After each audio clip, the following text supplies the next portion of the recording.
Hi friends. പലപ്പോഴും Facebook പോളിസീസിനെ കുറിച്ച് ഫ്രണ്ട്സിനോടും അല്ലെങ്കിൽ കസ്റ്റമേഴ്സിനോടൊക്കെ പറയുന്ന സമയത്ത് അവരെല്ലാം ഒരുപോലെ പറയുന്ന ഒരു കംപ്ലൈന്റ് എന്ന് പറഞ്ഞാൽ പല പോളിസീസും വായിച്ച് മനസ്സിലാക്കാൻ പറ്റുന്നില്ല എന്നുള്ളതാണ്. നമുക്കെല്ലാം അറിയാം, ഇംഗ്ലീഷ് എല്ലാവർക്കും ഒരുപോലെ ഫ്ലുവൻ്റ് ആയിരിക്കില്ല, എല്ലാവർക്കും ഒരുപോലെ വായിച്ച് മനസ്സിലാക്കാൻ പറ്റുന്നില്ല. അപ്പം വളരെ ഈസി ആയിട്ട് നമുക്ക് ഈ പോളിസീസ് മലയാളത്തിൽ എങ്ങനെ വായിക്കാം എന്നുള്ളത് നമുക്ക് ഇന്നത്തെ ഒരു വീഡിയോയിൽ നോക്കാം.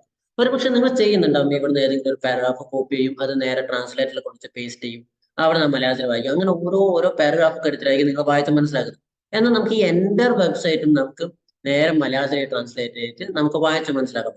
അതെങ്ങനെയാണെന്ന് നമുക്ക് നോക്കാം. അതിനായിട്ട് നിങ്ങൾക്ക് വേണ്ട, ഇപ്പം പോളിസീന്റെ ഒരു പേജ് ആണെങ്കിലോ അല്ലെങ്കിൽ ഇംഗ്ലീഷിലെ എന്ത് ആർട്ടിക്കിൾ, വായിക്കേണ്ട എന്ത് ആർട്ടിക്കിൾ ആണെങ്കിലും ജസ്റ്റ് അത് അതുപോലെ ഓപ്പൺ ചെയ്ത് വെച്ചതിന് ശേഷം ജസ്റ്റ് റൈറ്റ് ബട്ടൺ ക്ലിക്ക് ചെയ്യാം. ഇവിടെ നിങ്ങൾക്ക് ട്രാൻസ്ലേറ്റ് ടു ഇംഗ്ലീഷ് എന്നൊരു ഓപ്ഷൻ കാണാൻ പറ്റും. ജസ്റ്റ് അതിൽ ക്ലിക്ക് ചെയ്യുക. അതിൽ ക്ലിക്ക് കഴിഞ്ഞാൽ ഇവിടെ വരുന്ന ഓപ്ഷനിൽ ഈ ത്രീ ഡോട്ട്സിൽ ക്ലിക്ക് ചെയ്യുക. എന്നിട്ട് ചൂസ് അനദർ ലാംഗ്വേജ് എന്നുള്ളതിൽ ക്ലിക്ക് ചെയ്യാം. അതിനുശേഷം ഈ ഡ്രോപ്പ് ഡൗണിൽ നേരെ താഴേക്ക് സ്ക്രോൾ ചെയ്ത് വന്നു കഴിഞ്ഞാൽ നിങ്ങൾക്ക് ഇവിടെ മലയാളം എന്ന് പറഞ്ഞ ലാംഗ്വേജ് കാണാൻ സാധിക്കും. ജസ്റ്റ് അത് കൊടുത്തിട്ട് ട്രാൻസ്ലേറ്റ് കൊടുക്കുക. ട്രാൻസ്ലേറ്റ് കൊടുത്താൽ ആ എൻ്റർ വെബ്സൈറ്റ് നിങ്ങൾക്ക് മലയാളത്തിലേക്ക് മാറിയിട്ടുണ്ടാവും.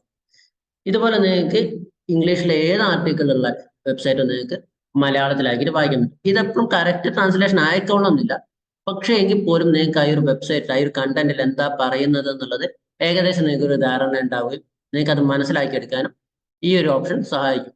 അപ്പൊ ഇന്നത്തെ ഒരു വീഡിയോ നിങ്ങൾക്ക് ഇഷ്ടപ്പെട്ടു ലൈക്ക് ചെയ്യുക, നിങ്ങളെ അഭിപ്രായം കമന്റ് ചെയ്യുക, ഷെയർ ചെയ്യുക. അപ്പൊ എന്റെ ചാനൽ ഇതുവരെ സബ്സ്ക്രൈബ് ചെയ്തില്ലെങ്കിൽ സബ്സ്ക്രൈബ് ചെയ്യുക. Thank you.